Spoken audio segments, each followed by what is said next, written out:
इस्लाम की तारीख में कुछ नाम ऐसे हैं जो वक्त की गर्द में खो नहीं गए, बल्कि वक्त रुककर जिन पर फख्र करता है। ऐसे ही एक नाम है हजरत उमर इब्न अल खत्ताब रज़ियल्लाहु अन्हु। रहनुमाई की मिसाल, इंसाफ का कायम और हक़म का बेमिसाल सिपाही। इस्लाम की रोशनी में पहला कदम। हजरत उमर रज़ियल्लाहु अन्हु का दिल पहले इस्लाम से सख्त दुश्मनी रखता था, लेकिन अल्लाह जिसको चाहता है हिदायत देता है। जब उन्होंने अपनी बहन और बहनोई को कुरान पढ़ते देखा तो दिल कांप उठा, आंखों से आंसू बहने लगे और सीधा हुजूर के दर पर जा पहुंचे। वहीं उनके लब्बों पर कलमा आया और दिल में ईमान उतर गया। इस्लाम को वो ताकत मिली जिसकी उम्मत को तलाश थी। लोग कहने लगे, अब इस्लाम खुलेआम है क्योंकि उमर मुसलमान हो गया। खिलाफत की अमानत। रसूलुल्लाह के बाद जब अब्बू बकर सिद्दीक रज़ियल्लाहु अन्हु पहले खलीफा बने तो उनके इंतकाल के बाद मुसलमानों की नजरें एक नाम पर ठहर गईं, उमर। 13 हिजरी में वो खिलाफत के ताजदार बने, लेकिन उनके सिर पर ताज नहीं था, बल्कि जिम्मेदारी का बोझ था। उम्मत की फिक्र थी और अल्लाह का खौफ था। उमर की शख्सियत सादा मगर बुलंद, ना महल, ना जेवर, ना शान शौकत। एक चादर, एक लाठी और एक सच्चा दिल।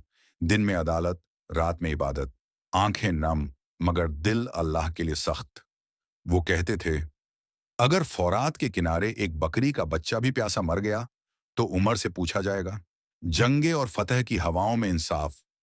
हजरत उमर के दौर में इस्लाम ने वो फतहें देखीं जिनका तसव्वुर भी नामुमकिन था। कादसिया की जंग में ईरान की बादशाहत टूटी। यरमुक की जंग में बाइजेंटाइन की ताकत चकनाचूर हुई। सीरिया, मिस्र, इराक, फारस और आखिरकार यरूशलम, सब अल्लाह की राह में फतह हुए। यरूशलम की चाबियां एक आम कपड़ों वाले खलीफा को मिलीं जिसका ऊंट खुद चला रहा था और जिसके चेहरे पर नूर था मगर अकड़ नहीं। इंसाफ, जिसका जिक्र आज भी होता है। कभी एक मिस्री गरीब हजरत उमर के पास आया। उसने कहा, गवर्नर के बेटे ने मुझे मारा है। उमर ने ना ओहदे को देखा ना रिश्ते को।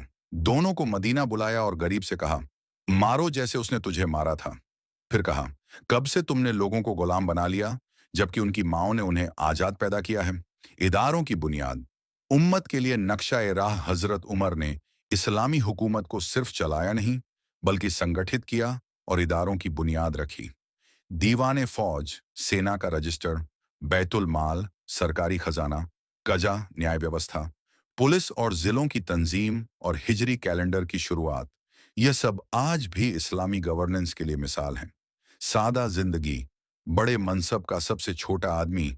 एक बार किसी ने कहा, ए अमीरुल मोमिनीन, आपका कुर्ता फटा हुआ है। उन्होंने जवाब दिया, मेरे उम्मत के लोग भूखे हैं, मैं कैसे नया पहनूं। पेट पर पत्थर बांध लेते थे, लेकिन गरीब का चूल्हा नहीं बुझने देते थे। गश्तें। जब खलीफा रात में दरवाजे खटखटाता था, हर रात जब मदीना सोता था, उमर गलियों में चलता था। एक बार देखा, एक औरत बच्चों को सुला रही है पत्थर उबालकर ताकि बच्चे समझें खाना बन रहा है। उमर रो पड़े, खुद बैतुल माल से आटा लाए और औरत से कहा, अब बच्चे भूखे नहीं सोएंगे। शहादत। जब जन्नत ने पुकार, एक दिन नमाज में खड़े थे, अल्लाह की इबादत में डूबे हो,